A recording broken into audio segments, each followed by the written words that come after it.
नागपूरच्या जिल्हाधिकारी कार्यालयाला आता नवीन इमारत मिळणार आहे. G+12 म्हणजे ग्राउंड +12 अशा 3 टॉवर्सची इथे निर्मिती होणार आहे. ही चांगली गोष्ट आहे, चांगली बातमी आहे. पण याच्यात वाईट खबर अशी आहे की यामध्ये 42 झाडं त्यापैकी 21 हेरिटेज झाडं कापण्यात येणार आहेत. प्रत्येक झाडावरती अशा पद्धतीचं जाहीर सूचना लावण्यात आलेल्या आहेत आणि त्याचा स्पष्ट उल्लेख आहे की 21 पुरातन आणि 21 नॉन हेरिटेज अशी 42 झाडांची कापणी करण्यात येणार आहे. आणि कार्यकर्ते जे आहेत पर्यावरण प्रेमी ते आज रविवारी सकाळी जिल्हाधिकारी कार्यालय परिसरात आलेले आहेत.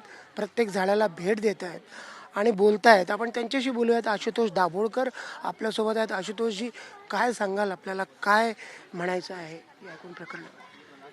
आमचं हे जी ॲडमिनिस्ट्रेटिव्ह बिल्डिंगचं काम सुरू होणार आहे तर त्याला आमचा काही विरोध नाही आहे, विकासाला विरोध नाही आहे.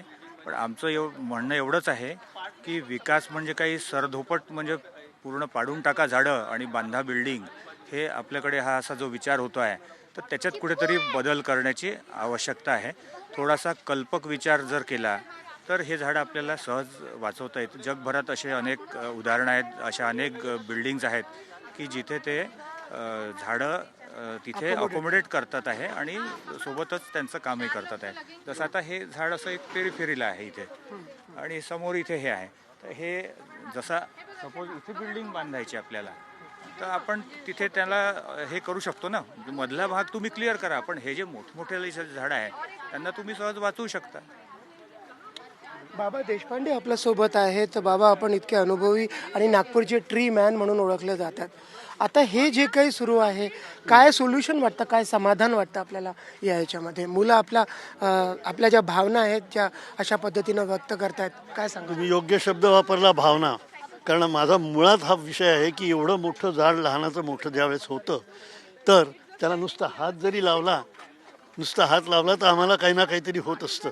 पण या सगळ्यांचं मूळ कारण जर माझ्या दृष्टिकोनातनं असेल, कारण मी भावनेशी पुन्हा निगडीत आहे म्हणून सांगतोय तुम्हाला, की ह्या सर्व लोकांना, हे जे ॲडमिनिस्ट्रेटर आहेत, जे काही कोणी लोक आहेत या क्षेत्रात काम करणारे म्हणा, की जे असे निर्णय घेतात की याला कापून टाका, तोडून टाका, त्यावेळेस त्यांना आधी जे त्यांचं शिक्षण झालेलं आहे त्याच्यात हा पर्यावरण हा विषय इतका सिरियसली जो आज जगात भयानक झालेला आहे, ते शिक्षण त्यांना त्या काळात त्यांच्या शिक्षणात मिळालं का?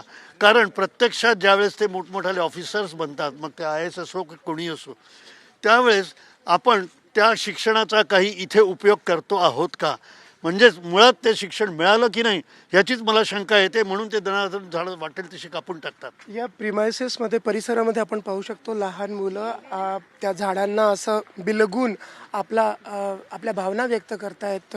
मुळात पर्यावरणप्रेमी या नागरिकांचा सगळ्यांचा एकच सवाल आहे की या सगळ्या झाडांना सांभाळून त्यांना न तोडता आपल्याला विकास का करता येत नाही. व्हिडिओ जर्नलिस्ट विनय शुक्लासोबत संजय तिवारी आणि TV मराठी, नागपूर.